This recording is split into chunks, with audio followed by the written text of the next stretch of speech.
ગુજરાત હાઈકોર્ટે મુસ્લિમ વક્ફને લઈ મોટો નિર્ણય લીધો છે। હવેથી વક્ફ પણ અન્ય ધાર્મિક ટ્રસ્ટોની સમકક્ષ જ ગણવામાં આવશે। કોર્ટે આદેશ આપ્યો છે કે સંપત્તિને લગતા કોઈપણ વિવાદમાં વક્ફ બોર્ડે પણ હિન્દુ ટ્રસ્ટોની જેમ જ નિયત કોર્ટ ફી ભરવી પડશે। ત્યારે નાયબ મુખ્યમંત્રી હર્ષ સંઘવીએ આ નિર્ણયનું સ્વાગત કરતા કહ્યું, તમામ સમાજ એક સમાન હોવા જોઈએ।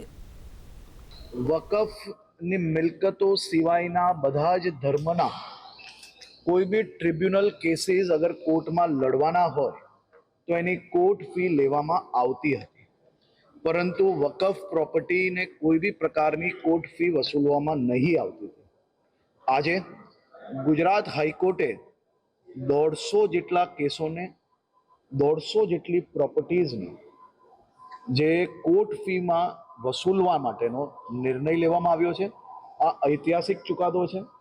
સાચા અર્થમાં બધા જ ધર્મ અને બધા જ ધર્મને લાગતી જે કોઈ ટ્રિબ્યુનલ મેટરો હોય તેને એક સમાન ન્યાય આપવાનું કામ ગુજરાત હાઈકોર્ટ દ્વારા કરવામાં આવ્યું છે।